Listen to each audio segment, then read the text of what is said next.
সুপ্রিয় শিক্ষার্থীরা, আজকে আমরা এই অভিজ্ঞতাটা নিয়ে আলোচনা করব, কৈশোরের কথামালা। আমরা এখন একটা চিঠি একটু মনোযোগ দিয়ে পড়ব। চিঠিটা আমাদের এক বন্ধু বর্ণিলের। ও অষ্টম শ্রেণীতে পড়ে। কিছুদিন আগে বর্ণিল স্কাউট থেকে দেশের বাইরে জাম্বুরি ক্যাম্পে অংশগ্রহণ করে এসেছে। চলো ও চিঠিতে আমাদের কি বলতে চাই তা জেনে নেই। প্রিয় বন্ধু, অনেকদিন তোমাদের সাথে কোনো যোগাযোগ হচ্ছে না। কেমন আছো বন্ধু তোমরা? গত মাসে জাম্বুরিতে গিয়ে আমার সময়টা খুব আনন্দে কেটেছিল, কিন্তু এখন আমি ভালো নেই খুব একটা। কিছুদিন ধরে আমি নিজের মধ্যে কিছু সমস্যা বোধ করছি। কখনো আমার মনটা বেশ ভালো থাকে, আবার কখনো কোনো কারণ ছাড়াই মনটা খারাপ হয়ে যায়। আমার খুব ভালো বন্ধু রহমানের সাথে গল্প করতে, সময় কাটাতে খুব আনন্দ পাই। তবে ইদানিং ওর সাথেও মাঝে মাঝে খুব সামান্য কারণেই ঝগড়া হচ্ছে। ঝগড়া না করতে চাইলেও হচ্ছে।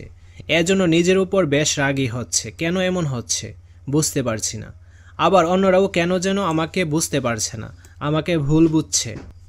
আমি যা বলছি অন্যরা তার উল্টো মনে করছে। রহমান বলছিল কৈশোরকালীন পরিবর্তনের কারণে এমন হতে পারে, তবে বিস্তারিত কিছু বলতে পারিনি। তোমরা কি আমায় সাহায্য করতে পারবে, বলতে পারবে এমন কেন হচ্ছে? তোমাদের চিঠির অপেক্ষায় রইলাম। ইতি তোমাদের বন্ধু বর্ণিল। আমরা এখন কৈশোরের অনেকটা পথ পাড়ি দিয়ে এসেছি, তাই না? আমরা বুঝতে পারছি নিশ্চয়ই আমাদের শরীর ও মন নানা ধরনের পরিবর্তনের ভিতর দিয়ে যাচ্ছে। আচ্ছা, এই পরিবর্তনগুলো আমাদেরকে কী ধরনের অনুভূতি দিয়েছে, আমরা কি তা বলতে পারবো? আমরা একটু ভাববো এবং ভাবনাগুলো এক কথায় বা একটি বা দুটি শব্দে পাঠ্যপুস্তকের আমার মনের জানালা বক্সের খালি ম্যাকগুলোতে লিখব। তো চলো এখন আমরা এর অ্যান্সার স্ক্রিপ্টে চলে যাই। আমার মনের জানালা। আমি উপভোগ করেছি। বাগানে নতুন চারা গাছ রোপণ করেছি। চমৎকার কিছু ঘটনা ঘটেছে। উদ্বেগ ও ভয় কাজ করেছে। গরিব মানুষদের সাহায্য করেছি। বন্ধুদের সাথে ঘোরার আনন্দ উপভোগ করেছি। আত্মবিশ্বাসী হয়েছি। আমরা এতক্ষণ আমাদেরকে নিয়ে ভাবলাম, আর নিজেকে নিয়ে একটু ভাবতে কার না ভালো লাগে বলো? আবার ভাবনাগুলো অক্ষরে অক্ষরে সাজিয়ে মেঘবন্দি করলাম। থাকুক মেঘগুলো বইয়ের পাতায় আটকে। যখনই ফুসরত পাবো অনুভব করব মেঘের প্রশান্তি। বর্ণিলের সাথে আমাদের নিশ্চয়ই মিল পেয়ে গেলাম। ওর মতো আমাদেরও মাঝে মাঝে আনন্দময় সময় কাটে, তখন প্রশান্তি বোধ করি।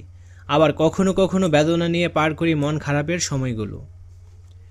সাথী, আরিফ, নিশি, অর্ক, বড়ুয়া ওরাও আমাদের মতো বয়সন্ধিকাল পার করছে। এবার আমরা ওদের গল্পগুলো পড়ে নিই, দেখে নেই ওদের পরিস্থিতি ও অভিজ্ঞতা থেকে আমরা কি সাহায্য পেতে পারি। গল্প 1। সাথীর মন ভালো না। তার গতকাল থেকে ঋতুস্রাব শুরু হয়েছে। ঋতুস্রাবের সময় তার শরীরের খুব অস্বস্তি হয়। পেট ব্যথায় শরীর অসাড় হয়ে যায়। মা তাকে শুধু বলেছে, এসব কথা কাউকে বলা যাবে না। এগুলো খুবই মেয়েলি ব্যাপার, কেউ যেন বুঝতে না পারে। তাই সে তার এই শারীরিক পরিবর্তন নিয়ে খুবই মানসিক অশান্তিতে ভুগে। তার মনে হয় সবাই যেন তার দিকে তাকিয়ে আছে, তাকে নিয়ে হাসাহাসি করছে। সে স্কুলে যেতে চায় না, সারাদিন নিজের রুমে বসে থাকে। মাঝে মাঝে তার কান্না পায় ও রাগ হয়, এই ভেবে তার সাথে কেন এমন হচ্ছে। কিন্তু আগামীকাল তো তার স্কুলের পরীক্ষা। তার তো স্কুলে না গিয়ে উপায়ও নেই। তার এই অবস্থায় পড়াশোনা করতে খুবই কষ্ট হচ্ছে। কি হবে ভেবে কুল কিনারা পাচ্ছে না। তো এইভাবে তোমরা গল্প 2, 3 এবং 4 ভালোভাবে পড়ে নিবে। ধরে নিয়েছি গল্পগুলো তোমরা ভালোভাবেই পড়ে নিয়েছ। গল্পগুলো পড়ে সাথী, আরিফ, নিশি ও অর্ক বড়ুয়া সম্পর্কে অনেক কিছু জানতে পারলাম। বুঝতে পারলাম ওরা বয়সন্ধিকালের চ্যালেঞ্জের মধ্যে দিয়ে যাচ্ছে। এবার চলো ওদের তথ্যগুলো নিয়ে নিজের ছকটা পূরণ করি। আমরা এর অ্যান্সারটা দেখে নিই। নাম সাথী। কি কি চ্যালেঞ্জের মধ্যে তারা আছে? ঋতুস্রাব, শারীরিক পরিবর্তন। মোকাবেলায় কি পদক্ষেপ নিয়েছে? সারাদিন নিজের রুমে থাকা, কান্না পাওয়া, রাগ হওয়া। সমস্যা সমাধানে কেমন ভূমিকা রাখছে? ভেবে কোনো কুল কিনারা পাচ্ছে না। তারপর হচ্ছে আরিফ। কি কি চ্যালেঞ্জের মধ্যে তারা আছে? ওজন বৃদ্ধি ও মুখে ব্রণ ওঠা। মোকাবেলায় কি পদক্ষেপ নিয়েছে? ব্রণ খোঁচানো, বন্ধুহীন হয়ে পড়া এবং বিষণ্ণতা। সমস্যা সমাধানে কেমন ভূমিকা রাখছে? নিজেকে গুটিয়ে নিচ্ছে, অধিক চিন্তা করে। তারপর নিশি। কি কি চ্যালেঞ্জের মধ্যে তারা আছে? আত্মরক্ষার চিন্তা। মোকাবেলায় কি পদক্ষেপ নিয়েছে? মা বাবার সাথে মনোমালিন্য, মন খারাপ করা। সমস্যা সমাধানে কেমন ভূমিকা রাখছে? মা বাবার সাথে কথা বলা বন্ধ করে দিয়েছে।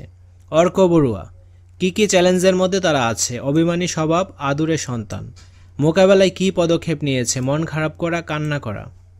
সমস্যা সমাধানে কেমন ভূমিকা রাখছে? হীনমন্যতায় ভুগছে।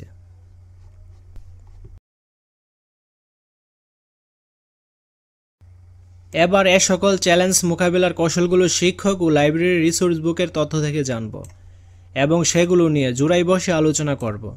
এরপর আলোচনার ভিত্তিতে চ্যালেঞ্জ মোকাবিলার কয়েকটি কৌশল অপর পৃষ্ঠার চ্যালেঞ্জ মোকাবিলার কৌশল ছকের ফাঁকা ঘরগুলোতে উল্লেখ করব। আমরা এখন এর অ্যান্সারটা দেখে নিব।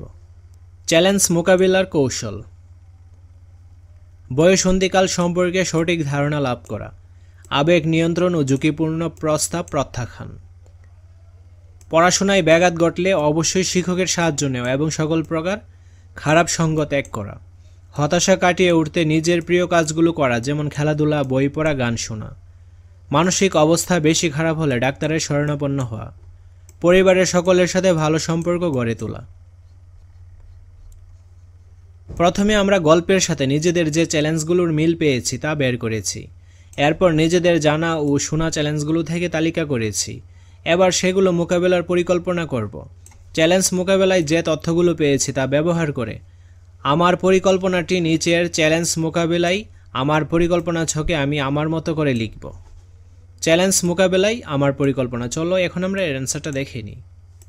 আমার চ্যালেঞ্জ: শারীরিক পরিবর্তনের ফলে ভয়, সামাজিক দৃষ্টিভঙ্গি যেভাবে মোকাবিলা করতে চাই, শারীরিক পরিবর্তনের চিন্তা না করে শরীরের যত্ন নেওয়া, সমাজের খারাপ লোকদের কথায় কান না দেওয়া, পরিবারের ভিতরে সম্পর্ক খারাপ হওয়া, পরিবারের সাথে আলোচনা করে সকল সমস্যার সমাধান করা এবং সকলের মধ্যে ভালো সম্পর্ক গড়ে তোলা, অসুস্থ হওয়া এবং মানসিক অবস্থা খারাপ হওয়া, নিয়মিত ব্যায়াম করা, নিজের শরীরের যত্ন করা, বেশি খারাপ হলে ডাক্তারের শরণাপন্ন হওয়া, হতাশায় থাকা, সামাজিকতাকে গুরুত্ব না দেওয়া, শারীরিক পরিবর্তনের কারণে ভুলের শিকার হওয়া, সমাজের সকলের সাথে শ্রদ্ধা ও স্নেহ প্রকাশ করা, কারো ভুলের উত্তর না দিয়ে সামনের দিকে অগ্রসর হওয়া, ঝুঁকিপূর্ণ আচরণ, কৌতূহলবশত কোনো সিদ্ধান্ত নেব না, এক্ষেত্রে বড়দের সহযোগিতা নেব। নিজের জন্য পরিকল্পনা করেছি। এবার আমরা আমাদের অভিজ্ঞতা থেকে বর্ণিলের চিঠির উত্তর লিখব। উত্তর লেখার আগে আমরা ওর চিঠিটা তাহলে আরেকবার পড়ে নিই। আমরা এখন এর অ্যান্সারটা দেখে নিই। প্রিয় বর্ণিল, তারপর এখানে তারিখ হবে। আশা করছি তুমি ভালোই আছো। গত চিঠিতে তুমি তোমার সকল সমস্যার কথা বলেছিলে এবং এর সমাধান চাচ্ছিলে। এই বিষয়ে আমার সাহায্য চেয়েছিলে। আমার কথা হচ্ছে, তোমাকে মনে রাখতে হবে এই বয়সটা সংখ্যায় অনেক কম। এ সময় প্রায়ই কিছু ভালো লাগে না, মেজাজ খারাপ থাকে, স্বাধীনভাবে সব কিছু করতে ইচ্ছে হয়।